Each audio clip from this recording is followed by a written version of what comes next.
નમો લોહે સૌહરિહંતાણમ નમો લોહે સૌહરિદાનમ નમો લોહે સૌઆયર્યાણમ નમો લોહે સૌજયાણમ નમો લોહે સૌત્રિકાળવતી શ્રાવણમ ઓમકારમિંદુ સંયુક્ત નિત્યમ જયંતિ યોગિના કામદમ મોક્ષદો છે ઓંકારાય નમો નમઃ મંગળમ ભગવાન મંગળમ ગૌતમોર્મિ મંગળમ કુંકુંદારી વિજેન્દ્રમોષ મંગળમ નમઃ સમયસારાય स्वानुभूत्या तथास्ति चित् स्वभावाय भवाय सर्वः विभाव निरुद्ध निराकार। શ્રીમદ નેમિચંદ્ર સિદ્ધાંતિ દેવ રચિત દ્રવ્ય સંગ્રહનો સ્વાધ્યાય આપણે કરી રહ્યા છીએ. એમાં દ્રવ્ય સંગ્રહની ગાથા 56નો સ્વાધ્યાય ચાલે છે. 56મી ગાથાની અંદર ધ્યાનનું સ્વરૂપ સમજાવ્યું છે. નિશ્ચયથી જેને ધ્યાન કહેવામાં આવે એનું સ્વરૂપ સમજાવ્યું છે અને એનું ફળ પણ એમાં સાથે ને સાથે કહ્યું છે. જે ભવ્ય પુરુષો કાંઈ પણ ચેષ્ટા ન કરો, બોલો નહીં, ચિંતન ન કરો, એટલે શરીર દ્વારા કે વાણી દ્વારા કે મન દ્વારા કાંઈ પણ કરવું નહીં, એવી ગુપ્તી થાય એટલે કે નિર્વિકલ્પ ધ્યાનમાં આત્માનું લક્ષ્ય થાય, ત્યારે આત્માની અંદર લીન થઈને સ્થિર થાય છે. એને ધ્યાન કહે છે. એ નિશ્ચયથી ધ્યાન છે. એ જ નિશ્ચયથી રત્નત્રયના પરિણામ છે અને એમાં જ સંવર છે અને નિજરા થાય છે. એટલે કે છે કે આ જ ઉત્કૃષ્ટ ધ્યાન છે અને એવા ધ્યાન દ્વારા જીવવું સમ્યક્ત્વથી શરૂ કરી અને 13મા ગુણસ્થાન સુધીની દશાને પ્રાપ્ત કરે છે અને પછી છેવટે સિદ્ધ થાય છે. એટલે એવા ધ્યાનની અહીંયા વાત કરવામાં આવી છે. જુદા જુદા શાસ્ત્રની અંદર જુદા જુદા આચાર્ય ભગવાને જુદી જુદી રીતે આવા ધ્યાનના સ્વરૂપનું વર્ણન કર્યું છે અને એમાં જુદા જુદા શબ્દનો પ્રયોગ કરવામાં આવ્યો છે. તો આ શાસ્ત્રમાં જે વાત આવી એની ટીકામાં પૂજ્ય બ્રહ્મદેવજીએ એ જુદા જુદા શબ્દ દ્વારા ધ્યાનને કહેવામાં આવ્યું છે. તો એવા 65 બોલ દ્વારા ધ્યાન કહ્યું છે અને એ 65 બોલ ઉપર પૂજ્ય ગુરુદેવ કાંજી સ્વામીએ વિસ્તાર કર્યો છે. તો એમાં આપણે 39 બોલ કર્યા છે. આજે આગળ 40મા બોલથી લઈએ છીએ. બૃહદ દ્રવ્ય સંગ્રહ પ્રવચન ભાગ બીજો, પાના નંબર 254. અહીંયા ઉપર 40મો બોલ છે. ગુરુદેવ કહે છે કે તે જ ભૂતાર્થ છે. શું ભૂતાર્થ છે? આ ધ્યાન, નિર્વિકલ્પ ધ્યાનની જે વાત ચાલે છે તે જ ભૂતાર્થ છે. શરીર, મન, વાણી અભૂતાર્થ છે. ભૂતાર્થ છે એટલે જે છે પહેલેથી છે એને આપણે ભૂતાર્થ કહીએ છીએ. જે નવું નવું થાય છે એ અભૂતાર્થ છે. જે નવું થાય છે અને જેનો નાશ થાય છે એ બધું અભૂતાર્થ છે. એટલે શરીર, મન, વાણી અભૂતાર્થ છે. પુણ્ય પાપની લાગણીઓ થાય છે તે પણ અભૂતાર્થ છે. ભૂતાર્થ છે એ તો પહેલેથી હોય છે એમ આપણે સામાન્ય સમજ્યા છીએ. સમયસારમાંથી એ રીતે વાત સમજ્યા છીએ. એટલે ત્યાં તો એ અપેક્ષાથી વાત કરવામાં આવી છે કે ત્રિકાળી વસ્તુ, ધ્રુવ વસ્તુ જે છે એ ભૂતાર્થ છે અને એ સિવાય બીજું બધું જે છે તે અભૂતાર્થ છે. એટલે આખો વ્યવહાર જે છે તેને અભૂતાર્થ ત્યાં 11મી ગાથાની અંદર સમયસારમાં કહેવામાં આવ્યો. અહીંયા એ જે વસ્તુ ભૂતાર્થ છે એના આશ્રય પોતાના જે પરિણામ થઈ રહ્યા છે, નિર્મળ પરિણામ થઈ રહ્યા છે, એને અહીંયા ભૂતાર્થ કહેવામાં આવ્યું છે. એને અહીંયા ભૂતાર્થ કહેવામાં આવ્યું છે. કેમ કે એ પરિણામ ભલે એને પ્રગટ ન હતા પરંતુ એ પરિણામ એને અંદરમાં એવું સ્વરૂપ હતું એટલે માટે હતા જ. એમ જ્યારે વિચાર કરીએ છીએ તો આપણને એ વાત બેસી જાય છે કે બરાબર છે. જ્યારે વસ્તુ ત્રિકાળ છે તો એના પરિણામ પણ ત્રિકાળ એવા જ હોય જ. ભલે એ પ્રગટ ન હોય, પ્રગટ દશામાં ન હોય, પણ અંદરમાં તો એ એમ જ હોય. તો એ અપેક્ષાથી જ્યારે વિચાર કરીએ છીએ તો એ વસ્તુ જ્યારે અનુભવમાં આવે છે તો એ ભૂતાર્થ હોય તો જ અનુભવમાં આવે. એટલે અહીંયા પર્યાયની વાત છે, પરિણામની વાત છે. ધ્યાન એના પરિણામ જે થઈ રહ્યા છે, એવી જે દશા થઈ રહી છે એને અહીંયા ભૂતાર્થ કહેવામાં આવી છે. ગુરુદેવ એ વાતને અહીંયા વધારે સ્પષ્ટ કરે છે સમયસારની વાતની સાથે પણ. તો કહે છે કે શરીર, મન, વાણી અભૂતાર્થ છે. પુણ્ય પાપની લાગણીઓ થાય છે તે પણ અભૂતાર્થ છે. જ્ઞાયક તત્વના આશ્રયે પ્રગટતા તત્વને ભૂતાર્થ કહે છે. અહીંયા નાયક તત્વ, પોતાનું તત્વ, ત્રિકાળ વસ્તુ, એના આશ્રય, એનું લક્ષ્ય કરતા જે પરિણામ થાય છે એને ભૂતાર્થ કહ્યા છે. નાયક તત્વના આશ્રય પ્રગટતા તત્વને ભૂતાર્થ કહે છે. વસ્તુ, જ્ઞાયક, સ્વભાવ તો ભૂતાર્થ છે, એ તો ભૂતાર્થ છે જ. વળી શ્રી સમયસારની 11મી ગાથામાં વ્યવહાર અભૂતાર્થ કહ્યું. સમયસારની 11મી ગાથામાં વ્યવહારને અભૂતાર્થ કહ્યું છે. તથા મોક્ષ માર્ગ, સમ્યક દર્શન, જ્ઞાન, ચારિત્ર એક સમયની પર્યાય છે. એક સમયની એ પર્યાય, નિર્મળ પર્યાય છે, તેને પણ ત્યાં અભૂતાર્થ કહ્યો છે. આત્મામાં થતી દયાદાનની પર્યાય એટલે શુભ ભાવની પર્યાય, તથા મુક્તિના કારણરૂપ સંબર નિજરા પર્યાય, એ બધું ક્ષણિક છે, એક રૂપ રહેતી નથી. તેથી તેને ત્યાં અભૂતાર્થ કહેલ છે. ત્યાં સમયસારની અંદર ત્યાં ત્રિકાળી વસ્તુને ભૂતાર્થ કહ્યું છે. અને જે પરિણામ છે, નિર્મળ પરિણામ હોય કે શુભ કે અશુભ પરિણામ હોય, બધું અભૂતાર્થ કહેવામાં આવ્યું છે. એટલે શુભ પરિણામ રૂપ વ્યવહાર જે કહેવામાં આવ્યો એને અભૂતાર્થ કહેવામાં આવ્યો છે. અને એ એક એક સમયની પર્યાય એની અપેક્ષાથી જ્યારે વાત કરવામાં આવી તો નિર્મળ પરિણામ જે છે એને પણ નવા નવા થાય છે અપેક્ષાએ. ત્યાં સમયસારમાં અભૂતાર્થ કયા છે. એનું પ્રયોજન એટલું જ છે કે એ અભૂતાર્થમાં એકાગ્રતા થતી નથી, એનું લક્ષ્ય થતું નથી. અને જે ભૂતાર્થ ત્રિકાળ વસ્તુ જે છે, પોતાનું સ્વરૂપ છે, એનું લક્ષ્ય થાય છે, એમાં એકાગ્રતા થઈ શકે છે. એટલે એ ભૂતાર્થના આશ્રય નિર્મળ પરિણામ થાય છે, એ ધર્મ છે, એમ ત્યાં સમયસારમાં કહ્યું છે. એટલે એક રૂપ રહેતી નથી આ બધી જે પર્યાય વગેરે છે, એ અપેક્ષાએ ત્યાં એને અભૂતાર્થ કહેલ છે. અને ત્રિકાળી સ્વભાવને ભૂતાર્થ કહેલ છે. તો ત્યાં સમયસારમાં એ પદ્ધતિમાં ફેર છે. ત્યાં દ્રષ્ટિનો વિષય બતાવવો છે, એનું લક્ષ્ય કરાવવું છે, એટલે એ રીતે ત્યાં કહેવામાં આવ્યું છે. અહીંયા બીજી પદ્ધતિ છે. અહીંયા સ્વભાવના આશ્રયે જે નિર્મળ પર્યાય પ્રગટ થઈ, એ પ્રગટ થઈ છે અને દરેક સમય બદલાય છે, છતાં એવી ને એવી છે. અને એ પ્રગટ કેમ થઈ છે? તો કે એવો ત્રિકાળ સ્વભાવ છે, એના આશ્રય એવા પરિણામ થયા છે. અને પછી એવા પરિણામ થાય છે, પછી એમાં જે સ્થિરતા થાય છે, અને સિદ્ધ દશામાં એવા ને એવા જ પરિણામ થયા જ કરે છે. એટલે આ જે છે તે એની મૂળભૂત વસ્તુ છે. એ અપેક્ષાથી જોઈએ તો એ પરિણામ અપેક્ષાએ એ એના મૂળભૂત પરિણામો જે છે, સ્વભાવ ત્રિકાળ છે, વસ્તુ ત્રિકાળ એક સરખી છે, મૂળભૂત છે, અને એ જ રીતે એના જ આ પરિણામ જે થવા યોગ્ય છે, અને એક વખત શરૂ થાય છે ત્યાર પછીથી થયા જ કરે છે. અને સિદ્ધ દશામાં તો પછી અનંત કાળ સુધી એવા જ પરિણામ થયા જ કરે છે. તો એવા સ્વભાવના આશ્રય જે નિર્મળ પર્યાય પ્રગતિ, તે શાંતિનું, સુખનું, આનંદનું કારણ છે. માટે તેને જ અહીં ભૂતાર્થ કહેલ છે. એને જ અહીંયા ભૂતાર્થ કહેલ છે. બીજી રીતે પણ વિચાર કરીએ તો જે આખો પુરુષાર્થ થઈ અને જેની પ્રાપ્તિ થાય છે, એ નિર્મળતા, આનંદ, સુખ, શાંતિની પ્રાપ્તિ થાય છે, એ વખતે બીજું કાંઈ હોતું નથી.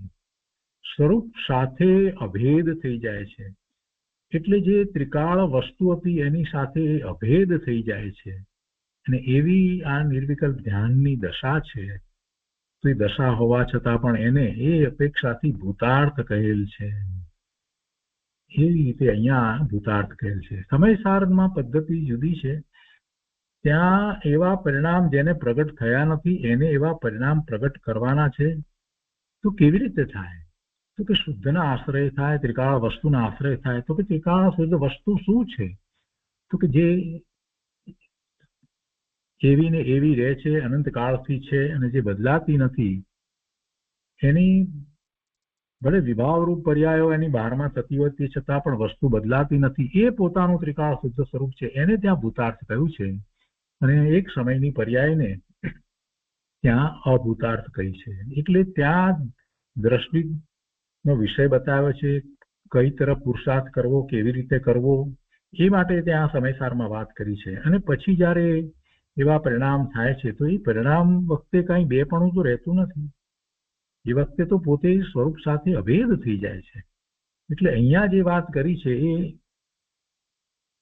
પરિણામ જયારે થઈ રહ્યા છે તો એ સ્વરૂપ સાથે અભેદ થઈ ગયો છે એવી એની અદ્ભુત દશા છે.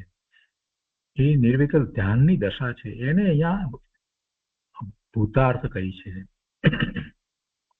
એટલે દરેક જગ્યાએ વસ્તુના સ્વરૂપને સમજતી વખતે એની અપેક્ષાને પણ સમજવી જોઈએ. કઈ અપેક્ષાથી કયું કથન કેમ કરવામાં આવ્યું છે એને એ રીતે સમજવું જોઈએ. વ્યવહારમાં આપણે બધું સમજીએ છીએ. વ્યવહારમાં આપણને કોઈ પૂછે કે આ રિંગ ફિંગર છે મોટી કે નાની, તો આપણને એમાં કોઈ તકલીફ પડતી નથી. આપણે હંમેશા એમ કહીએ છીએ કે મિડલ ફિંગર કરતા એ નાની છે અને લાસ્ટ ફિંગર જે છે છેલ્લી, જેને આપણે ટકલી આંગળી કહીએ છીએ, એના કરતા એ મોટી છે. કાંઈક એ નાની છે કે મોટી, એ બંનેના જવાબ આપણને આવડે છે અને અપેક્ષા સાથે આપણે કહીએ છીએ કે આના કરતા નાની ને આના કરતા મોટી.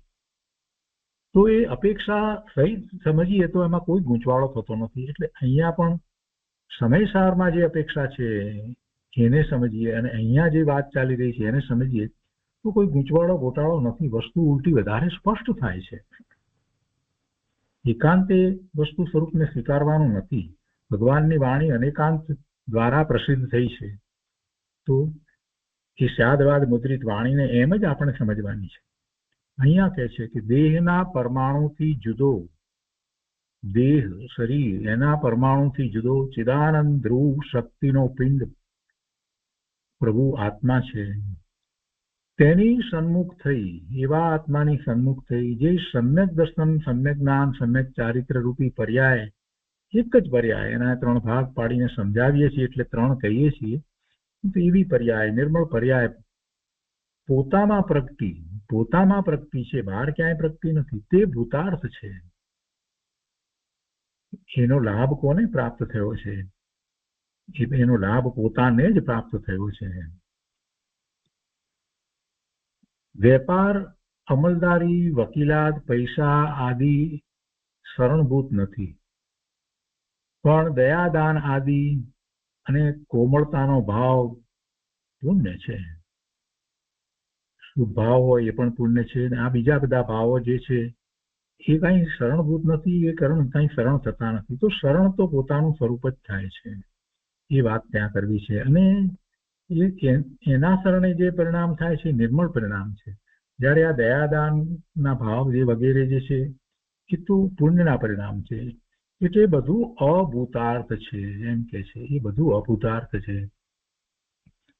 તે શરણમાં મદદ કરે તેમ નથી.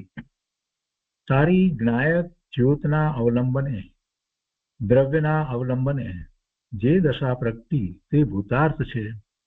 તે મોક્ષના પૂર્ણ આનંદનું કારણ છે. શ્રી સમયસારમાં ત્રિકાળી સ્વભાવને જ ભૂતાર્થ કહેલ છે. અહીં મોક્ષ માર્ગ પર્યાયને ભૂતાર્થ કહેલ છે. માટે જ્યાં જેમ છે તેમ અપેક્ષા સમજવી જોઈએ. એ પછી 41મો બોલ છે. ગુરુદેવ કહે છે કે તે જ પરમાર્થ છે. એ જ પરમાર્થ છે. 2-5 લાખ રૂપિયા ખર્ચી કોઈ કન્યાશાળા કે બીજી નિશાળ વગેરે લૌકિક કાર્ય કરે અને તેને લોકો વખાણ કરે છે ને તેને પરમાર્થ કર્યો એમ માને છે. પણ તે તો જડની અવસ્થા છે. જડની અવસ્થાને જીવ કરી શકતો નથી. એવી જડની અવસ્થા થવાનો કાળ છે ત્યારે આને એવો વિકલ્પ આવ્યો છે અને લક્ષ્મીના કારણે ત્યાં જે રીતે વપરાવી જોઈએ તે રીતે વપરાય છે. આ બધી વાતને જ્યારે સમજીએ છીએ ત્યારે આપણને ખ્યાલ આવે છે કે કોણ કરે? કન્યાશાળા ને નિશાળ ને આ બધા સંસ્થાઓ બનાવે, દવાખાના ખોલે ને આ બધું કોણ કરે? ભગવાન આત્મા એ કરી શકતોય નથી.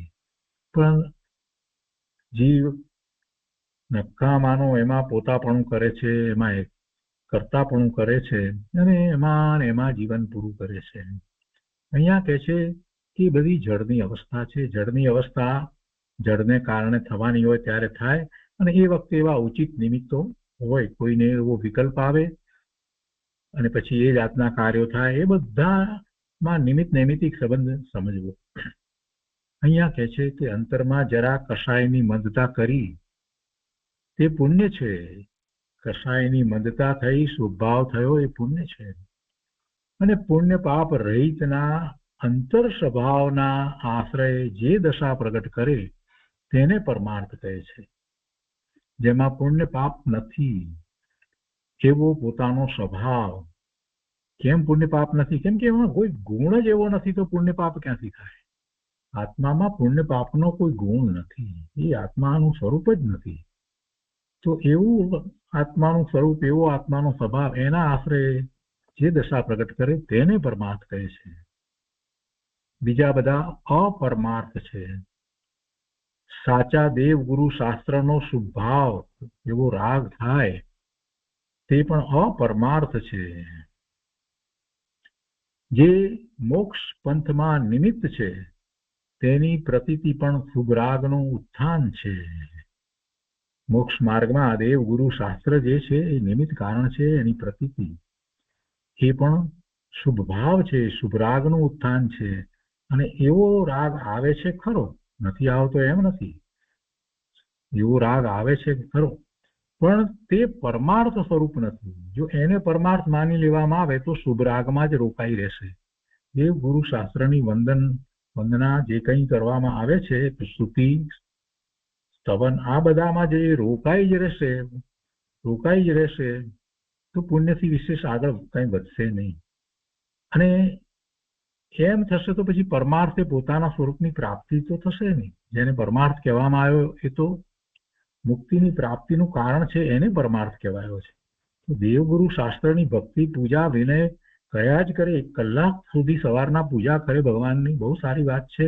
પ્રભુ એટલો વખત તારો શુભમાં જાય છે અને પ્રભુ ભક્તિ કરે છે, તને પ્રેરણા પ્રાપ્ત થાય છે, પ્રભુના જીવનનો વિચાર કરે છે. તો આ બધી વાત બરાબર છે, સારી વાત છે. પણ છેવટે એ બધું પરમાર્થે પોતાનું શુદ્ધ સ્વરૂપ છે એની પ્રાપ્તિ માટે કરવાનું છે. તો એને ભૂલી જાય અને આ જ કર્યા કરશે તો ગુરુદેવ કહે છે કે એની પ્રતીતિ પણ શુભ રાગનું ઉત્થાન છે. અને એવો રાગ આવે છે ખરો, પણ તે પરમાર્થ સ્વરૂપ નથી. રાગ અને પુણ્યની રુચિ છોડી નિત્ય અંતર્મુખ આનંદનો કુંડ છે, તેની અંતર્મુખ ધારા વહે, વિતરાગી અંશ પ્રગટે, તેને પરમાર્થ કહે છે. તો શું પછી પૂજા વગેરે ન કરવા? જો એવું ક્યાં અહીંયા કહ્યું છે? એવું અહીંયા ક્યાંય કહ્યું નથી. એક લીટીમાં એ વાત તો કરી નથી કે પૂજા નહીં કર, દેવગુરુ શાસ્ત્ર જે છે એનો રાગ છોડી દે અને એ બિલકુલ ન કરે, એમ તો અહીંયા કહ્યું જ નથી. પણ જે લોકો ઊંધું પકડે છે એને કોણ સમજાવે? ગુરુદેવે એવું ક્યારેય કહ્યું નથી. ઉલટું એમ કહે છે કે આવે છે ખરો, આવે છે એવો તો સ્વીકાર કર્યો છે, છોડવાની તો કોઈ વાત જ નથી. પણ જેટલો સમય ત્યાં રોકાઈ રહેશે અને શુદ્ધ ભાવે નહીં થાય ત્યાં સુધી એને જે ખરો લાભ મળવો જોઈએ, પોતે પરમાર્થે પોતાના સ્વરૂપની પ્રાપ્તિ કરવા માટે નીકળ્યો છે, જે પુરુષાર્થ ઉપાડ્યો છે, એ નથી થઈ રહ્યો. એટલે એને એ પણ સાથે સમજવાનું છે કે જે પોતે કરી રહ્યો છે એનાથી આગળ કંઈક કરવાનું હજી બાકી છે. એટલા માટે આ વાત કરવામાં આવી છે. એ ભૂલી જાય છે. મોટા ભાગના જીવો એ દેવગુરુ શાસ્ત્રમાં રોકાઈ રહે છે અને પોતાના સ્વરૂપની પ્રાપ્તિ જે મુખ્ય વસ્તુ છે એને ભૂલી જાય છે. એટલે યાદ કરાવે છે કે એવો ભાવ આવે, બધાને આવે. 7મા ગુણસ્થાને જે મુનિ છે એ પણ 6ઠે આવે છે તો એમને પણ એવો ભાવ છે, પણ એ પરમાર્થ નથી. પરમાર્થ કોને કહેવાય એની જ જ્યાં ખબર નથી તો પછી એ શુભભાવને ક્યાંથી છોડશે? શુભભાવથી વિશેષ પરમાર્થ જુદો છે એવો જ્યાં સુધી નિર્ણય જ નથી થયો ત્યાં સુધી એ પરમાર્થનો પ્રયત્ન જ નહીં કરે. આ દેવગુરુ શાસ્ત્રની વાત કરી, પણ સાથે આપણે એ વાત પણ સમજી લેવાની છે કે કેટલાય લોકો અત્યારે દિવસમાં 4-5 સ્વાધ્યાય કરે છે. કેવી રીતે કરે છે? ફોન ચાલુ કરીને મૂકી દે છે, પોતાનું કામ કર્યા કરે છે અને પછી કહે છે કે અમે તો 4 સ્વાધ્યાય કરીએ છીએ, જેટલા થાય એટલા વધારે સ્વાધ્યાય કરીએ. તો શું સ્વાધ્યાયમાં કર્યું શું? ભાઈ પ્રભુ તમે કાંઈ કર્યું? શું કર્યું? એ તો પેલા વ્યક્તા બોલતા હતા, એ બોલ્યા કર્યું ને તમે સાંભળ્યા કર્યું, તમે તમારા કામમાં વ્યસ્ત હતા અને સાંભળ્યા કર્યું. એથી શું ધર્મ થયો? એમાં પરમાર્થ ક્યાં છે? તો સ્વાધ્યાય ન કરવા? પાછો પ્રશ્ન પૂછશે કે સ્વાધ્યાય તો અમારે ન કરવા, 4 સ્વાધ્યાય કરી છે, સારું છે ને? અરે પણ સારું શું છે? સારું નથી. તમે તમારો અમૂલ્ય સમય જે પરમાર્થ માટે જે પ્રાપ્ત થયો છે એને તમે શુભભાવમાં વેડફી રહ્યા છો. માત્ર શુભભાવમાં રોકાઈ અને પાછા તમે એમ માનો છો કે આ જે કરીએ છીએ એ સારું છે, બસ એથી અમને ધર્મ થાય છે. ને એ ભૂલ છે. 4 સ્વાધ્યાયને બદલે તમે ભલે 5 સ્વાધ્યાય કરો એનો વાંધો નથી, પણ સાથે ને સાથે જેટલો સ્વાધ્યાય કરો છો એટલા જ પ્રમાણમાં પરમાર્થમાં સમય વિતાવી શકાય છે એ વિચાર કરવાનો છે. એટલા જ સમય જે 5 કલાક તમે સ્વાધ્યાય કર્યો હોય તો 5 કલાક તમે પરમાર્થે આત્માનું ધ્યાન કરી શકો છો? નથી કરી શકતા. એટલે આખી વાતની પરમાર્થની વાતને સમજવાની છે. ભલે 1 કે 2 સ્વાધ્યાય થાય, પણ એ સ્વાધ્યાયની વાતમાંથી, ચિંતનમાંથી આગળ વધી અને પરમાર્થે ધ્યાનમાં બેસી જાય, વારે વારે ધ્યાનમાં બેસી જાય, એ જરૂરી છે. એ પરમાર્થની અહીંયા વાત કરે છે. ગુરુદેવ કહે છે કે અંતર્મુખ ધારા વહે, અંતર્મુખ ધારા વહે અને વિતરાગી પરિણામ થાય, વિતરાગી અંશ પ્રગટે, તો પરમાર્થ કહેવાય. અંતર્મુખ ધારા વહેતી નથી, વાદ વિવાદમાં પડી જાય છે. કેટલીક વાત પોતાને આવડી છે તો એમ થઈ જાય છે કે મને આ આવડ્યું છે તો હું બીજાને ક્યારેક કહું. આ બધી વાત જે છે એમાં કોઈ પરમાર્થ નથી. અંતર્મુખ ધારા વહે અને વિતરાગી અંશ પ્રગટે, તેને પરમાર્થ કહે છે. પરમાર્થની વ્યાખ્યા, પરમાર્થ કોને કહેવાય, એ આખો ચિંતનનો વિષય છે. પોતે જેમાં રોકાયો છે એ પરમાર્થ છે કે નહીં એમ સમજવાનું છે. અશુભ ટળવા માટે આ બધું હોય બરાબર છે, ના નથી પાડી, એની ક્યાં ના પાડી છે, પણ ભાઈ એટલું અશુભ ટાળવાનું એ જ કામ છે કે બીજું કઈ ખરું? કોઈ આપણને પૂછે, મહાત્મા આપણને પૂછે કે ભાઈ તમે એટલું અશુભ જ ટાળશો કે પછી પરમાર્થે આત્માની પ્રાપ્તિનો પુરુષાર્થ કરશો? ત્યારે શું જવાબ આપીશું આપણે? ધર્મના નામે ક્રિયાકાંડ કરે, પૂજા કરે, ટોકરીઓ વગાડે. એ ક્રિયાકાંડને ટોકરી વગાડે એમાં તો કાંઈ ધર્મ છે જ નહીં. એની સાથે રહેલો શુભભાવ છે પુણ્યબંધનું કારણ, એથી વિશેષ કાંઈ નથી. અને એ અપૂર્વ નથી. પૂર્વે આવું તો અનંતવાર કર્યું છે, પૂર્વે આવું અનંતવાર કર્યું છે, અપૂર્વ નથી, પરમાર્થ નથી. પરમાર્થ પ્રગટ થયા પછી જીવને 15 થી વધારે બહુ હોય, વધારેમાં વધારે 15 બહુ. પરમાર્થ પ્રગટ થયો એટલે સમ્યક દર્શન થયું. આત્માના આશ્રય નિર્વિકલ્પ આનંદ દશા, શાંતિ પ્રગટે, તેને પરમાર્થ કહે છે. એ વિતરાગી પરિણામ છે, એને પરમાર્થ કહે છે. તેને સાચો પંથ કહે છે. સાથે ભલે વ્યવહાર હોય, શુભભાવ વગેરે હોય, પણ શુભભાવ વ્યવહાર હો ભલે, પણ તે પરમાર્થ નથી. બહુ સરસ વાત ગુરુદેવે પરમાર્થની અહીંયા સમજાવી છે. આગળ લઈએ આપણે. 42મો બોલ છે, એમાં કહે છે તે જ નિશ્ચય નહીંથી પંચાચાર સ્વરૂપ છે. પંચાચારની વાત ધર્મમાં, આગમમાં ખૂબ આવે. પંચાચારથી જ આગળ વધાય છે, પૂર્ણ દશા સુધી પહોંચે છે. પંચાચાર દ્વારા પણ કેવા પંચાચાર છે? જ્ઞાન, દર્શન, ચારિત્ર, તપ અને વીર્ય, એવા 5 આચાર, એવા 5 આચાર સ્વરૂપ છે. શું આ જે ધ્યાન પ્રગટ્યું છે એમાં એ 5 આચાર સમાઈ જાય છે. એ ધ્યાન એ 5 આચાર સ્વરૂપ છે. લોકો કહે છે કે આચાર વિચાર પાળો, આત્માનું જ્ઞાન તે વિચાર છે. રાગની રુચિ છૂટી, જ્ઞાનને વેદે અને અનુભવે, તેને જ્ઞાન આચાર કહે છે. શાસ્ત્રનો અભ્યાસ કરીએ અને વાત આપણને યાદ રહી જાય, એ જ્ઞાન નથી, એ માહિતી છે. જ્ઞાન તો આત્માનું જ્ઞાન તે જ્ઞાન છે, એટલે એને જ્ઞાન આચાર કહેવાય. એમાં રાગની રુચિ છૂટી, શુભભાવ અશુભભાવ બંનેની રુચિ છૂટી અને જ્ઞાન સ્વરૂપ પોતે છે તેવા જ્ઞાન સ્વરૂપને વેદે, જ્ઞાનમાં વેદે, જ્ઞાનને વેદે અને અનુભવે, તેને જ્ઞાન આચાર કહે છે. જો જ્ઞાન આચારની વ્યાખ્યા કેટલી સુંદર કરી છે. આ જ્ઞાન આચાર છે. શુદ્ધ આત્માની પ્રતીતિની અવસ્થાનું થવું, તેને દર્શન આચાર કહે છે. શુદ્ધ આત્માની અનુભવ થતી વખતે જે પ્રતીતિ થાય છે, જે એવી અવસ્થાનું થવું, વાહ, સામાન્ય અવલોકન, આ આત્મા પોતે અનુભવમાં જે આવે છે, જેવો છે તેવો અનુભવમાં આવે છે, તો આ આત્મા જે થાય છે અંદરમાં, એવી પ્રતીતિ, એવી અવસ્થાનું થવું, તેને દર્શન આચાર કહે છે. ભગવાનના દર્શન કરવા જઈએ એ દર્શન આચાર નથી, એ સ્વભાવ છે. સ્વભાવના અનુસારે ચરણ થવું, આચરણ થવું, સ્વભાવના અનુસારે ચરણ થવું, સ્વરૂપે ચરવું, તે ચારિત્ર છે, એ ચારિત્ર આચાર છે. તેવી ચારિત્ર દશાને ચારિત્ર આચાર કહે છે. જ્ઞાન આચાર, દર્શન આચાર અને ચારિત્ર આચાર. આગળ કહે છે કે દયા દાનનો વિકલ્પ ઉઠે, પણ તે શુભરાગ છે, ઉપાધિ છે. વસ્તુ સ્વભાવને અનુસરીને થતો તપ અથવા ચૈતન્યનું પ્રતપન અથવા સ્વભાવ સન્મુખ થઈને આત્માનો વિજય થવો અને પુણ્ય પાપની હાર થવી, તેને તપ કહે છે. તપની વ્યાખ્યા કેટલી સુંદર કરી છે. ઈચ્છા નિરોધ તપ કહ્યું છે ને. કોઈ ઈચ્છા જ ઉત્પન્ન થતી નથી, શુભ ભાવ અશુભ ભાવની કોઈ ઈચ્છા નથી. વસ્તુ સ્વભાવ એવો જ છે. વસ્તુ સ્વભાવને અનુસરીને થતો તપ અથવા તો ચૈતન્યનું પ્રતપન, પોતાના સ્વરૂપમાં જ એવી એકાગ્રતા થાય છે ત્યારે બહારમાં જે કંઈ થઈ રહ્યું છે એ એને સ્પર્શતું નથી. શરીર, મન, વાણીની ક્રિયા એને સ્પર્શતા નથી, એમ જ એ રહે છે, તો એ ચૈતન્યનું પ્રતપન છે.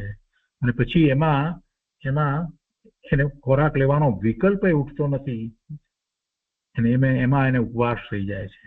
એ તપ. એક ઉપવાસ થાય, બે ઉપવાસ થાય, કઈ ધારે છે એવું નથી, એ થાય છે તો થાય છે. મુનિની દશા જ અદભુત હોય છે. દિવસોના દિવસો સુધી એ જંગલમાં એમ જ પોતાના સ્વભાવ ભાવે ટકીને રહે છે. અંદરમાં સ્વભાવ ભાવે ઘણો સમય રહે છે, રમણતા કરે છે, વારે વારે એ કર્યા જ કરે છે, દિવસો સુધી કર્યા કરે છે. એમને આહાર લેવાનો વિકલ્પ ઉઠતો નથી, અને એમ જ ચાલે છે. અને એ તપ છે, એ પ્રતપન છે. વસ્તુ સ્વભાવને અનુસરીને થતો તપ અથવા ચૈતન્યનું પ્રતપન અથવા સ્વભાવ સન્મુખ થઈને આત્માનો વિજય થવો. બીજું બધું જ હારી જાય એટલે કાંઈ જ પછી ત્યાં રહે નહીં, માત્ર આત્મા.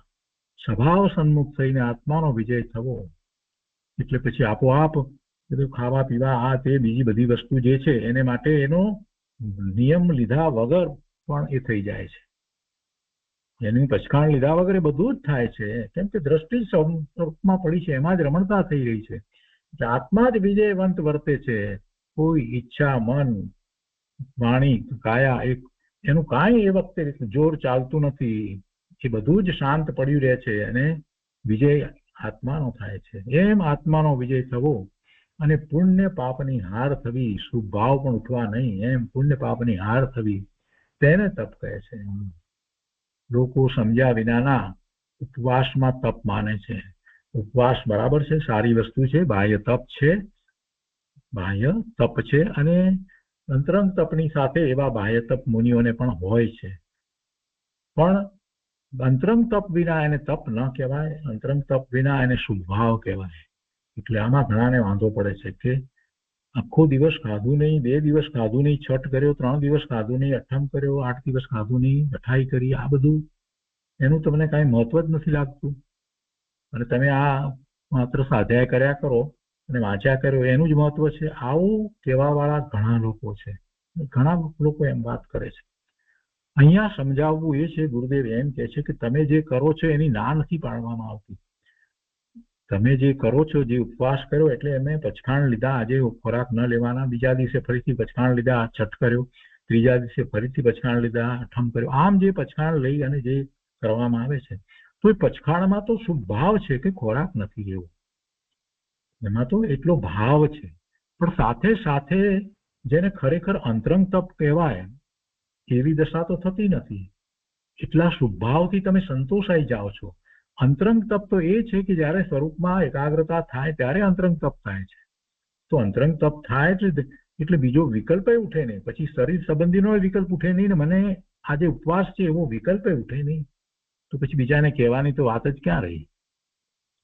આવી જે અદ્ભુત દશા, એવી એ નિર્વિકલ્પ ધ્યાનની દશા, એ તપ છે. અને એવું તપ હોય ત્યારે સાથે જ્યારે આવો ઉપવાસ વગેરે હોય છે તો એને આપણે તપાચાર કહીએ છીએ. એ તપાચાર છે. પણ માત્ર ગુરુદેવ કહે છે કે સમજ્યા વિના બીજા પણ કરે છે, આપણે પણ કરીએ. કેટલીક વખત તો ચડતા ચડતી માટે પણ કરવામાં આવતું હોય, અને કેટલીક વખત એમ માનીને જ કરવામાં આવતું કે આ જ તપ છે. તો એ સમજાવવું છે કે એ સિવાય તપ કંઈક ઊંચી વસ્તુ છે. કે છે કે લોકો સમજ્યા વિનાના ઉપવાસમાં તપ માને છે, પણ તે તપ નથી. અખંડ આનંદ સ્વરૂપનું ભાન થયા પછી, આત્માના સ્વરૂપનું ભાન થયા પછી જેમ સોનાને ગેરું લગાવતા તે વધારે શોભા પામે છે, તેમ આત્માની ઉજ્જવળતાને શોભાવે તે તપ છે. આત્માની ઉજ્જવળતાને શોભાવે તે તપ છે ને. આત્માની ઉજ્જવળતાને શોભાવનારું તપ તો સ્વરૂપમાં એકાગ્રતા કરવાથી થાય છે. રોટલા વગેરે ન ખાવામાં રાગ ઘટાડે, એમાં રાગ ઓછો થઈ જાય છે, એટલે એ પુણ્યબંધનું કારણ છે. પણ તે પુણ્યથી બંધાયો છે. પુણ્ય બંધ થયો ને તો બંધ તો થયો છે, પુણ્યથી બંધાયો છે. લોકો કહે છે કે પુણ્ય તો બાંધશે ને, તપ કરે છે તો પુણ્યનો તો બંધ પડશે ને, દેવલોક તો મળશે ને. ભાઈ તું દેવલોક માટે જ આ બધું કરે છે. દેવલોકની ગતિ થશે પછી એ કેટલો વખત રહેવાની છે. બધી જગ્યાએ ગતિ જે છે એ ગતિ જે ગતિમાં જાય ત્યાં એને આયુષ્યનો સાથે બંધ છે ને. એટલું આયુષ પૂર્ણ થતા તેમાંથી પાછો નીકળે છે, બીજી ગતિમાં જાય છે. સમ્યક દર્શન વિના એ ફાંફા જ મારે છે, ચાર ગતિના ભ્રમણ કર્યા જ કરે છે. તો શું છે એથી ફાયદો શું થયો? કે છે કે તે પુણ્યથી બંધાયો છે. લોકો કહે છે કે પુણ્ય તો બાંધશે ને. ગુરુદેવ કહે છે કે ભાઈ શુભ લાગણીથી, શુભ ભાવથી અબદ્ધ સ્વભાવી આત્મા તે શુભ ભાવમાં રોકાઈ ગયો અને પુણ્યનો બંધ પડ્યો એટલે બંધાયો. એ બંધાયો અને તું માને છે કે તને ધર્મ થયો. ધર્મ તો છૂટવાનો ભાવ છે, ધર્મ તો મુક્તિનો ભાવ છે. જ્યાં સુધી વિતરાગી પરિણામ થતા જ નથી ત્યાં સુધી ધર્મ નથી. અને તું જો એમ માને છે, બંધાયો અને એમ માને કે મને ધર્મ થયો, તો તે મિથ્યાત્વ ભાવ છે. એ મિથ્યા ભાવ છે. એટલે એમ માનવું તે મિથ્યાત્વ છે. બંધાય છે અને માને કે છૂટે છે તો એ મિથ્યાત્વ છે. એટલે એ ભાવ મિથ્યા ભાવ છે. શુભ ભાવ છે, બરાબર છે, એમાં ના નથી. પુણ્યનો બંધ પડે છે એમાં પણ ના નથી. એને મિથ્યા નથી કહ્યું, પણ એને એમ માનવું કે એનાથી પોતાને ધર્મ થાય છે, પરમાર્થે પોતાના વિતરાગી પરિણામ થઈ રહ્યા છે, એવી એના વિશે માન્યતા કરવી, તો એ વાત બરાબર નથી. એ મિથ્યાત્વ. ભગવાન આત્માના ત્રિકાળી સ્વરૂપને અજ્ઞાની ચૂકી ગયો છે, એમાં રોકાઈ ગયો. શુભાવમાં રોકાઈ ગયો એટલે પોતાનો ભગવાન આત્મા ત્રિકાળી જ્ઞાન આનંદ સ્વરૂપ શુદ્ધ વસ્તુ એવા સ્વરૂપ ને એ અજ્ઞાની ચૂકી ગયો છે. ગુરુદેવ કહે છે કે બહારનું આચરણ કરે તે આચાર હશે. વિચાર કરે, જાતે જાતે પોતાની જાતે જ વિચાર કરે ને કે બહારનું આચરણ કરે તે આચાર હશે. ના, જ્ઞાયક ચિદાનંદનું આચરણ અંદરમાં સમાય છે. એક સમયની પર્યાયની રુચિ છોડી, એક સમયની પર્યાયની રુચિ છોડી સ્વભાવની રુચિ અને સ્વભાવમાં રમણતા કરતા ઈચ્છાનો નિરોધ થતા તપ થાય છે. એ ઈચ્છા નિરોધને તપ કહેવામાં આવે છે. તેને આચાર કહે છે. લોકો કહે છે કે આ માણસ પરાક્રમી છે, પુરુષાર્થી છે, પણ તે પુરુષાર્થ નથી. આત્માના અવલંબને સ્વરૂપમાં એકાગ્રતા કરી અંતરમાં વીર્ય પોરવે તે પુરુષાર્થ છે. આખું વીર્ય સ્વરૂપમાં એકાગ્રતા કરવામાં લાગી જાય ત્યારે પુરુષાર્થ થાય છે. મોટા શિકાર કરનારા રાજાઓ વીર કહેવાય, પણ તેઓ નરકમાં જવાના છે. શિકાર કરવા જાય, ભલે ને શિકાર ન થાય, કોઈ પ્રાણીને મારે નહીં, એમને પાછા આવે તોય નરકમાં જાય. કેમ કે ગયા હતા એ માટે, અને એટલો બધો સમય એ માટે જ એ પ્રયત્ન કર્યા, મનમાં એ જ રહ્યું કે આ પ્રાણી દેખાય ને મારીએ. શિકાર કરવા ગયા તો પછી એ જ ભાવમાં રહ્યા તો નરકનું આયુષ્ય જ બંધાય ને, બીજું શું થાય? મોટા શિકાર કરનારા રાજાઓ વીર કહેવાય, તેઓ નરકમાં જવાના છે અને ત્યાં નપુસંક થવાના છે. નરકમાં નપુસંક જ હોય. નરકની અંદર નપુસંક જ હોય. એમાં સ્ત્રીવેદ કે પુરુષવેદ હોતા જ નથી. અને એનાથી ઉલટું દેવલોકની અંદર નપુસંક ના હોય, સ્ત્રીવેદ કે પુરુષવેદ જ હોય. અહીંયા કહે છે કે પાપના પરિણામ તો વીર્ય નથી, પણ દયા દાન વડે ઘણા જીવો ઉપર ઉપકાર કર્યો તે પણ વીર નથી. પાપના પરિણામ તો વીર્ય નથી, એમાં કોઈ વીરતાય નથી, એ તો સમજાય એવું છે. પણ દયાદાન વડે ઘણા જીવો ઉપર ઉપકાર કર્યો હોય, શુભભાવ હોય, એ બધું કર્યું હોય, એવી ચેષ્ટાઓ પણ શરીરની થઈ હોય, અને એવા વિકલ્પો ઘણા ચાલ્યા હોય, કેટલાય બચાવ્યા હોય, એટલે એને વીર કહીએ. ગુરુદેવ કહે છે કે એ પણ વીર નથી. જે બચાય એના કારણે બચાય. ઉપકાર કર્યો એવો વિકલ્પ મંત્રમાં આવવોય ન જોઈએ. બધા પોતપોતાના કારણે બચ્યા, પોતપોતાના કારણે રહ્યા, પોતપોતાના કારણે પામ્યા. એમાં મેં શું કર્યું એવો વિચાર કરવાનો હોય છે. એટલે એ વાત ગુરુદેવે અહીંયા લીધી છે કે એ વીર નથી, પણ આત્માના અવલંબને વીર્ય અંતર્મુખ વાળ્યું તે વીર છે, તે વીર્યાચાર છે. જો વીર્યાચાર સમજાવો છે ને, જ્ઞાન આચાર, દર્શન આચાર, ચારિત્ર આચાર, તપ આચાર સમજાવ્યા, અને પાંચમો આચાર વીર્યાચાર. તો વીર્યાચાર શું? તો કે બધું વીર્ય, બધી શક્તિ પોતાના સ્વરૂપમાં એકાગ્રતાને માટે જ્યારે ઉલટે છે, અંતર્મુખ થાય છે, તો એ વીર્ય આચાર છે.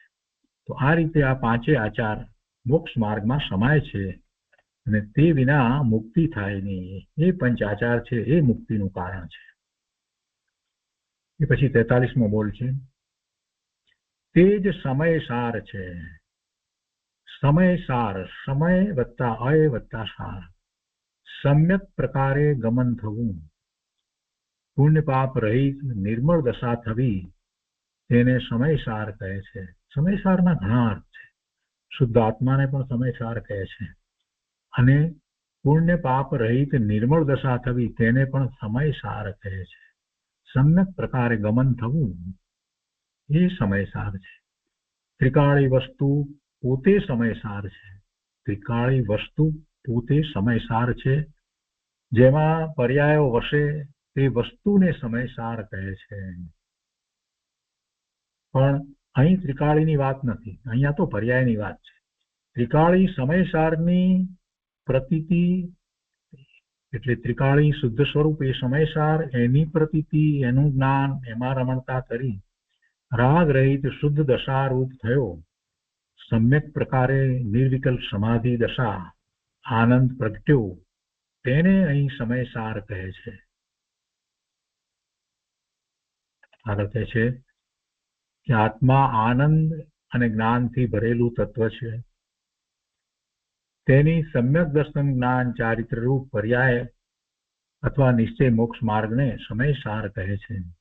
સમ્યક પ્રકારે પરિણમન થવું, સમ્યક પ્રકારે પરિણમન થવું, વિતરાગપણે થવું, રાગ દ્વેષ રહિતપણે થવું, તે સમયસાર છે, તે મુક્તિનું કારણ છે. એ પછીથી 44મો બોલ છે, તે જ અધ્યાત્મ સાર છે. કોઈને લબ્ધિ પ્રગટે, શરીર અનેક પ્રકારના કરે, કોઈ પુણ્ય ઉપાર્જન કરે, તે અધ્યાત્મ સાર નથી. અધ્યાત્મ સારનો આવો અર્થ નથી કોઈ લબ્ધિ પ્રગટી એટલે એમ નહીં. શરીરથી લબ્ધિ પ્રગટી હોય તો અનેક પ્રકારે શરીર કરે કે એ બધું જે કરે એ કઈ સમયસાર નથી, એ અધ્યાત્મ સાર નથી. અનેક પ્રકારના કરે શરીર, કોઈ પુણ્ય ઉપાર્જન કરે તે અધ્યાત્મ સાર નથી. આત્મા પોતાના સ્વરૂપમાં અનાકૂળ દશામાં ટકવે. અહીંયા અનાકૂળ દશાની મુખ્ય વાત છે. અધ્યાત્મ સારમાં કહે છે કે આત્મા પોતાના સ્વરૂપમાં એટલે અનાકૂળ દશામાં ટકે તેને અધ્યાત્મનો સાર કહે છે. આ બધું અધ્યાત્મ છે.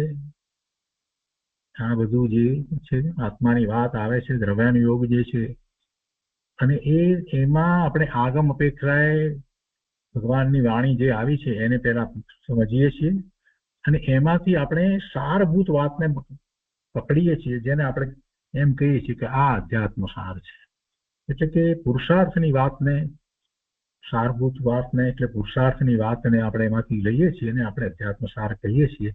પરંતુ એટલી સારભૂત વાતને જાણવાથી અધ્યાત્મ સાર એમ નથી થતું. અહીંયા તો કે છે કે એવી દશા થવી જોઈએ, એવી દશા થવી જોઈએ, અનાકુળ દશામાં ટકે, આત્મા પોતાના સ્વરૂપમાં અનાકુળ દશામાં ટકે, તેને અધ્યાત્મનો સાર કહે છે.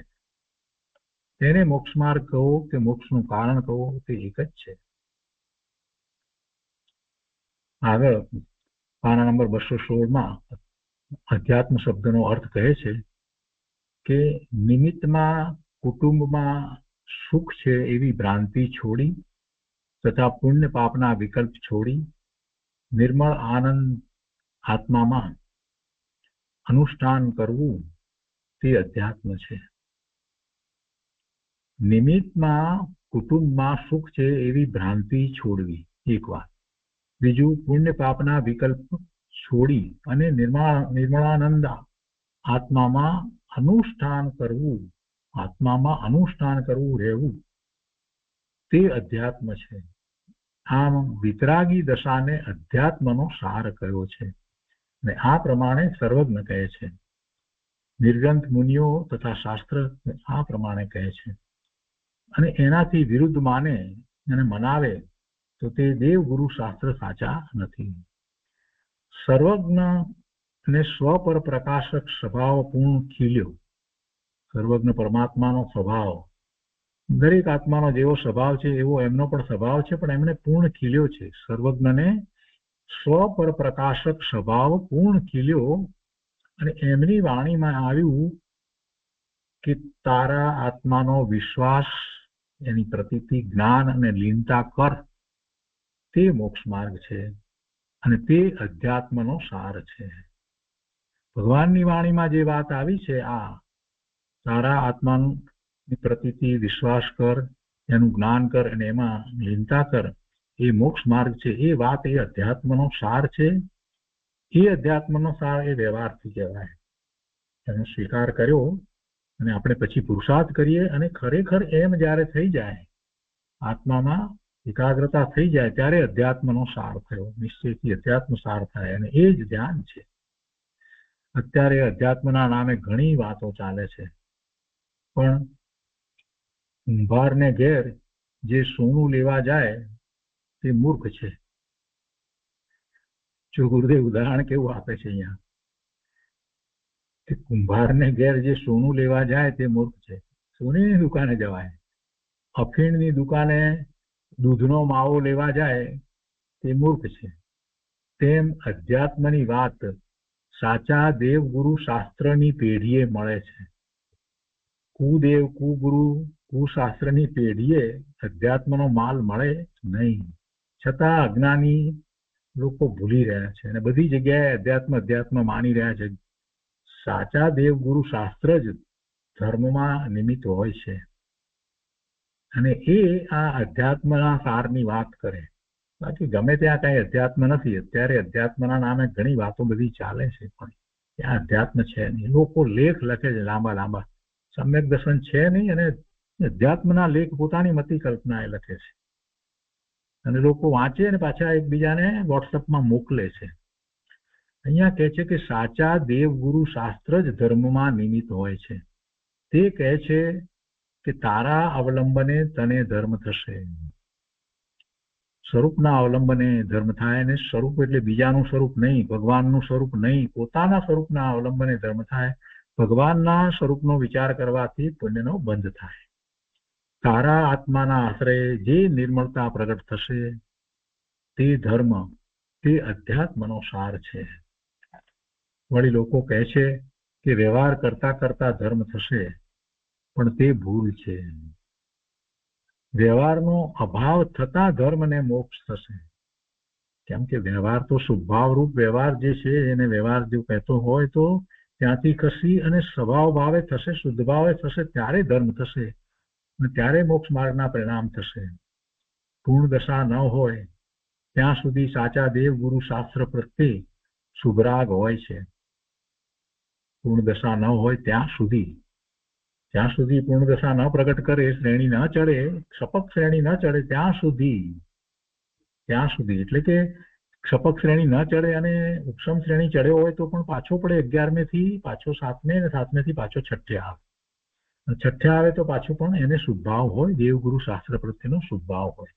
પણ જે ક્ષપક શ્રેણી ચડ્યો છે 8મે થી એ પછી પૂર્ણ દશા પ્રગટ કરે અરિયંત પરમાત્મા થાય છે. એટલે પૂર્ણ દશા ન હોય ત્યાં સુધી સાચા દેવગુરુ શાસ્ત્ર પ્રત્યે શુભરાગ હોય છે, પણ તે અધ્યાત્મ સાર નથી અને એને વ્યવહાર કહેવામાં આવે છે. એ પછી 45મી બોલ છે, તે જ 6 આવશ્યક સ્વરૂપ છે. 6 આવશ્યક પ્રતિક્રમણમાં આપણે કહીએ છીએ, ભાવ પ્રતિક્રમણ કરીએ છીએ તો 6 આવશ્યકને સાદે આ ગુજરાતી ભાષામાં આપણે એ ભાવોને પકડવાનો પ્રયત્ન કરીએ છીએ, સમજીએ છીએ. સૂત્રને બદલે આપણે તો ભાવ પ્રતિક્રમણમાં સરળ ગુજરાતીની અંદર એ 6 આવશ્યકના સ્વરૂપને સમજીએ છીએ અને એનું લક્ષ્ય કરીએ છીએ, ચિંતનમાં લઈએ છીએ. તો 6 આવશ્યક તો જરૂરી છે, એનું નામ જ આવશ્યક છે. અહીંયા કહે છે કે 6 આવશ્યક સ્વરૂપ છે. શું? આ ધ્યાન, નિર્વિકલ્પ ધ્યાન છે, એમાં 6 આવશ્યક સમાઈ જાય છે. સમતાનો લાભ થવો તેને સામાયિક કહે છે. હું સામાયિક કરું એવો શુભરાગ તે સામાયિક નથી. 2 ઘડીનું સામાયિક બધા કરે છે, સારી વાત છે, પણ એ શુભરાગ રૂપ છે. સમતાનો લાભ થાય ત્યારે સામાયિક કહેવાય. તો કેટલાક કહે છે કે અમને ક્ષમતા જ છે, અમે બેઠા છીએ, શાંતિથી બેઠા છીએ, આમાં ક્ષમતા નથી તો બીજું શું છે? ક્ષમતા હોય એ વખતે લક્ષ્ય પર તરફ હોય જ નહીં. સ્વ તરફ જ્યારે લક્ષ્ય થાય ત્યારે ખરેખર તો ક્ષમતા થાય છે. અને જ્યારે સ્વ તરફ લક્ષ્ય થયું છે, આત્માની અનુભૂતિ થઈ છે, તો પોતાના આત્માને જેવો છે તેવો અનુભવ્યો છે, અને પછી એ સ્વવિકલ્પમાં આવે ત્યારે એને જીવ માત્ર એવો પોતાના જેવો જ દેખાય છે. બધા ભગવાન આત્મા જ એને દેખાય છે. એવી જ રીતે બીજા જે દ્રવ્યો જે છે એના સ્વરૂપ પણ એને એમ જ સમજાય છે. પૂગળના ગમે તેવા સ્કંદ હોય, ગમે તેવી રચનાઓ હોય, કોમ્પ્યુટર હોય કે ગમે તે કાર હોય, પણ એ બધામાં એને પૂગળ પરમાણુ જ દેખાય છે, એનો સ્કંદ જ છે, એમ જ જ્યારે દેખાય છે. તો પછી એને એમાં કોઈ રીતે વિવિધતા લાગતી નથી, એના કોઈ મૂલ્ય લાગતા નથી. દરેક પરમાણુ સ્કંદ છે, બીજી કોઈ વાત છે નહીં, અને એના કારણે ભેગા થયા છે, એના કારણે છૂટા પડશે. એમાં કોઈ એનો કરતાય નથી, કાંઈ વાત નથી. કોઈ રીતે મને હિતકારી નથી, અહિતકારી પણ નથી, માત્ર મારા જ્ઞાનનું જ્ઞેય છે. આવો જ્યારે ભાવ થાય ત્યારે એ સંભાવ થાય. પેલો જીવ પ્રત્યેનો સંભાવ કયો? આ ઉદ્ગળ પરમાણુ પ્રત્યેનો સંભાવ. અને એ સિવાય બાકીના 4 દ્રવ્યો તો ક્યાં એને દ્રષ્ટિમાં આવે જ છે. ધર્માસ્તિકા, અધર્માસ્તિકા, આકાશ અને કાળ, એ 4 દ્રવ્યો તો દ્રષ્ટિમાં આવતા જ નથી. એનું તો પરિણમન એક સરખું જ થઈ રહ્યું છે, એટલે વિવિધ પરિણમન નથી. તો સંભાવ એ ચિંતનનો વિષય છે, અને આપણે એટલા માટે ભાવ પ્રતિક્રમણમાં એની વાત વધારે કરીએ છીએ. એવો ક્ષમતાનો લાભ મળવો જોઈએ એનો વિચાર કરીએ છીએ, એટલાથી કઈ વાત બનતી નથી. એના ઉપર ચિંતન થઈ અને એવો સંભાવ પ્રગટે. ખરેખરો સંભાવ તો આત્માની અનુભૂતિ થાય ત્યારે જ પ્રગટે છે. એટલે એવો ક્ષમતાનો લાભ થવો તેને સામાયિક કહે છે. હું સામાયિક કરું એવો શુભરાગ તે સામાયિક નથી. એટલે સામાયિક ન કરવું એમ અહીંયા કહ્યું નથી. જુઓ, પાછો ઊંધો અર્થ કરવો નહીં કે અહીંયા એવી વાત તો ગુરુદેવે કરી જ નથી કે આ ન કરવું, પણ એનાથી આગળ સાચું શું છે એ સમજાવ્યું છે. પણ એ એનાથી થતું નથી, અને એને જે ગમે છે એને એ ધર્મ માને છે. આ મોટામાં મોટી જીવની ભૂલ છે. પોતે જે કરી શકતો નથી અથવા તો કરવા માંગતો નથી, અથવા તો પોતાને જેની રુચિ છે એમાં એ ધર્મ માનીને બેસી રહ્યો છે. એટલે સાચી ધર્મની વાત કરનારા જ્ઞાની મહાત્માઓ, પૂજ્ય ગુરુદેવ જેવા કે કૃપાળુદેવ જેવા કે આ આચાર્ય ભગવાનોએ જે કહ્યું છે તેને સમજાવનાર જે છે, તે જે કહે છે એમાં પેલાને ખોટું લાગી જાય છે કે તમે અમારા તપને તપ નથી કહેતા, અમારી સામાયિકને સામાયિક નથી કહેતા. અરે પ્રભુ, તમારું તપ, તમારી સામાયિકની નું ના નથી, એનો અમને સ્વીકાર છે, પણ તમે એટલું કરો છો, જ્યારે તમે આટલી સામાયિક આ રીતે કરો છો, આટલું આ રીતે બાહ્ય તપ કરી શકો છો, તો પ્રભુ જરાક વધારે આગળ વધો ને. એમ કહેવાનો એ જ્ઞાની મહાપુરુષોનો આશય છે કે તમે આટલાથી રોકાઈ ન જાઓ. જ્યારે તમે આટલું કરી શકો છો, આટલું કરો છો, તમારી દ્રષ્ટિ આ તરફ છે તો શુભભાવમાંથી શુદ્ધ ભાવનો પણ પુરુષાર્થ કરો ને.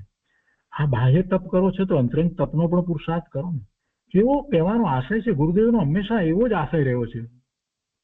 પણ કેટલાય જીવો એક દિવસનું ગુરુદેવનું પ્રવચન સાંભળી અને ચાલ્યા ગયા, વિચાર ન કર્યો કે આ મહાપુરુષ શું કહી રહ્યા છે, એમનો આશય શું છે. તપ કરતા હતા એ લોકોને એમ લાગ્યું કે આ તો તપની ના પાડે છે. એમ નહોતું કહ્યું. એમણે એમ કહ્યું કે તમે જો આટલું તપ કરો છો ને એમાં સંતોષાઈ ગયા છો તો એમ વાત નથી, આગળ ઘણું બધું કરવાનું છે.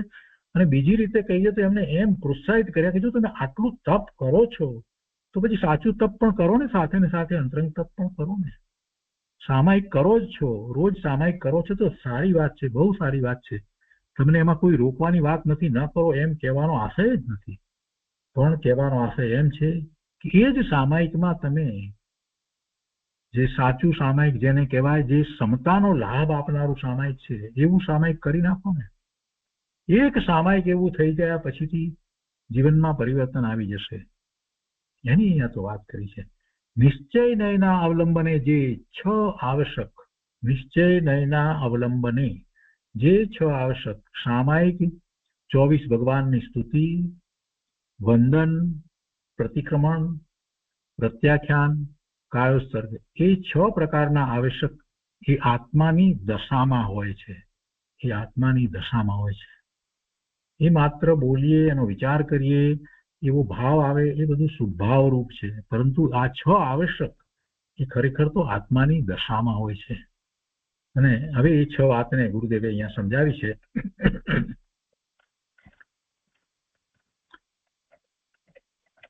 એ 6 વાત આપણે આજે લઈએ છીએ. સામાયિક પહેલું, પુણ્ય પાપ બંધન રૂપ છે. શરીર આદિ પદાર્થો આત્માથી જુદી ચીજ છે. મારા જ્ઞાનમાં આ બીજું બધું જે કંઈ દેખાઈ રહ્યું છે એ જ્ઞેય માત્ર છે, એમ પહેલા તો નિર્ણય કરવો અને પછી આગળ વાત વધવાનું. એટલે કહે છે કે શરીર આદિ પદાર્થો આત્માથી જુદી ચીજ છે. જે દ્રષ્ટિનો વિષય જે છે તે આત્માનું સ્વરૂપ છે, અને જે આ બાહ્ય ઇન્દ્રિય દ્વારા ખ્યાલમાં આવે છે એમાંનું કાંઈ પણ આત્માનું સ્વરૂપ નથી. શરીર આદિ પદાર્થો આત્માથી જુદી ચીજ છે. મારામાં જ્ઞાન અને આનંદ એકમેક છે. તેના આશ્રયે, આત્માના આશ્રયે વિષમ દશા તૂટે અને સમતા ભાવ થાય, તે સામાયિક છે. આત્માના આશ્રયે વિષમ દશા તૂટે અને સમતા ભાવ થાય, તે સામાયિક છે. હું શિવ સ્વરૂપ છું, સિદ્ધ સમાન છું. કહો કે શિવ સ્વરૂપ છું. શિવ એટલે સિદ્ધ. કલ્યાણની મૂર્તિ છું. પુણ્ય ભાવ અકલ્યાણ છે. પુણ્ય ભાવ એ બંધનું કારણ છે, માટે અકલ્યાણ છે. તેથી રહિત શુદ્ધ સ્વભાવ છે. તેના અવલંબને સમતા ભાવ પ્રગટે, તે સામાયિક છે. એ પછીથી આપણે 24 ભગવાનની સ્તુતિ કરીએ છીએ કે કેવા છે તીર્થંકર ભગવાન, કે હરિયન પરમાત્મા કેવા છે, સિદ્ધ પરમાત્મા, એમ કરી અને આપણે એમની સ્તુતિ કરીએ છીએ. 24 તીર્થંકરો શું કહે છે તેનો સાર લઈ આત્મામાં રમણતા કરવી, એમના ગુણોનો વિચાર કરી અને પછી એવું જ મારું પણ સ્વરૂપ છે એમ કરીને સ્વરૂપમાં વળવું, એમ જ એ 24 ભગવાનની સાચી સ્તુતિ થાય છે. 24 તીર્થંકરની સર્વજ્ઞ ભગવાનની સ્તુતિ કરવી તે પુણ્યનું કારણ છે. આત્મા પોતે સર્વજ્ઞ થવાને લાયક છે. આત્મા પોતે અર્યંત થવાને લાયક છે. તેના શ્રદ્ધા, જ્ઞાન અને રમણતાની દશા પ્રગટ કરવી તે 24 ભગવાનની સ્તુતિ, સાચી સ્તુતિ, નિશ્ચય સ્તુતિ છે. સ્તુતિ કરીએ ભગવાનની, ભગવાનના ગુણોનો, અને અહોભાવ આવે, પણ એ ભાવ મને પણ એવો જ પ્રગટ થાય જેવો ભગવાનનો જેવો ભાવ છે, એવી જ દશા મારી થાય, તો એ ખરેખર ભગવાનની સ્તુતિ થઈ કહેવાય. ત્રીજું, વંદન. સાચા ગુરુને વંદન કરવું તે પુણ્ય પરિણામ છે. દેવ ગુરુ શાસ્ત્રને આપણે વંદન કરીએ છીએ અને એવો અહોભાવ આપણને આવે છે, તો કહે છે કે સાચા ગુરુને વંદન કરવું તે પુણ્ય પરિણામ છે. આત્મા પોતે ગુરુ છે. આત્મા પોતે પોતાનો ગુરુ છે.